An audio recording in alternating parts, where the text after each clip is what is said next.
to the lock is all by gravity. No pumps are needed.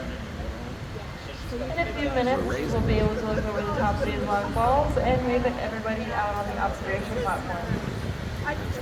The water inside the lock reaches the level of the water on the other side of the gates ahead of us. These gates will be opened and we can continue on our tour.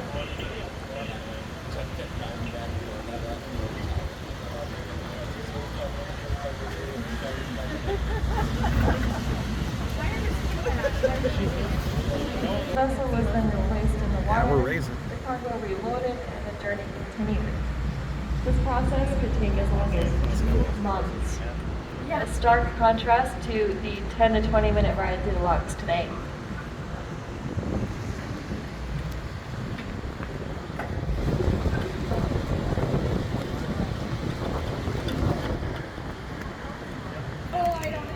There's the front of the Edgar B. Speer. I want to go on the back there.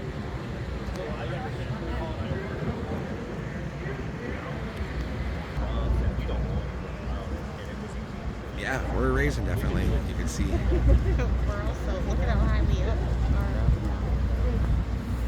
And yeah, they were explaining too. The American locks are circles you open see 24 there, hours a day, 7 days a week, from tunnels March and 25th tubes and stuff, to pipes January underwater. 18th. And the water's At raising the up. close of the navigation season, From down there, the that's where the locks water are comes up. drained, inspected for damage, repaired, That's cool. and left dry in the spring. When the new navigation season begins, so the ships can cross Yeah, the we're lake. like almost ground Other level. icebreaking vessels that are that used way. include the U.S. Coast Guard icebreaking tug Oh yeah, I see a ship way down there.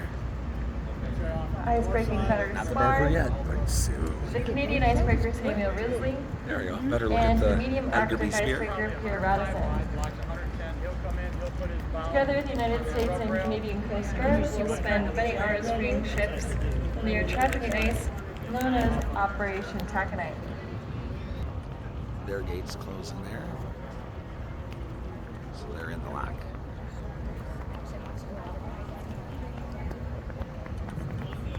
If you would like to learn more about the Soo Locks, you We're can almost do there. so inside the visit.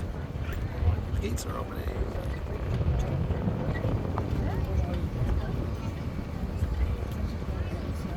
Yeah, here looks close. Yeah.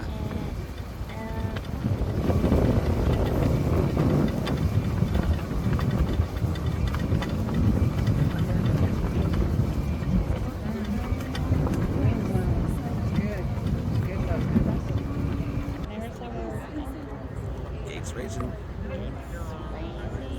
Where's the light on this side? The green light.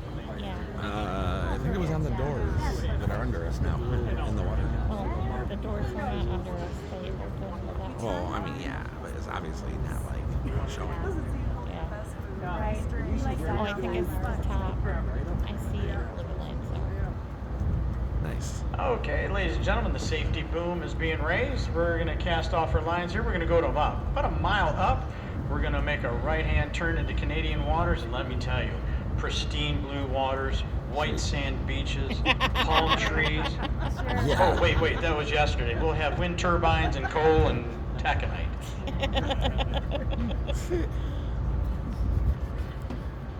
I love the color of the water up here. It is nice.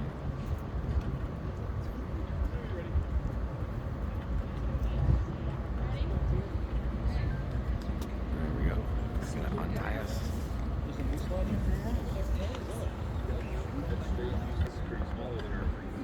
That's awesome. And here it comes now.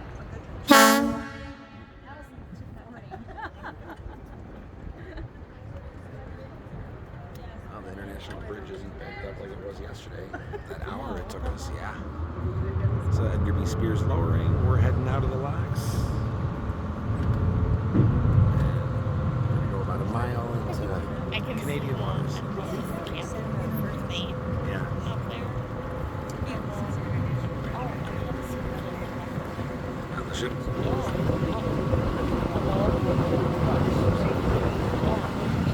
Oh, like on the inside there. Once we come out of this lock, I'm going to swing over to the Poe side so you can get a good look at the stern of the Edgar B. Speer and see how much room she really has. has inside there. Well,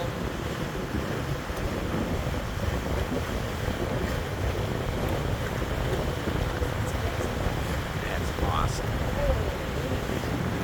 Holy At the shit. upper end of each of the MacArthur Locks, you will see the large gray emergency dam sections. If the gates of the locks ever fail, the crane will lower these emergency dam sections with response in the lock hull to shut off the flow of water. There are 7 sections weighing approximately 90,000 pounds each. Right?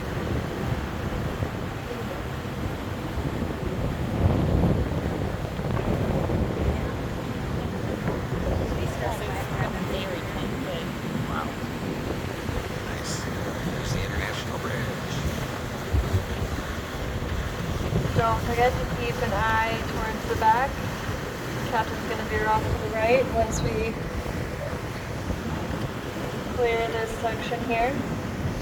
You'll be able to see the 5 feet of clearance that the Edgar B Speer has when they're at the lock.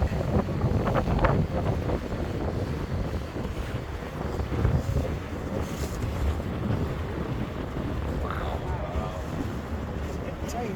No wonder they go slow. It's a good captain. Oh, yeah.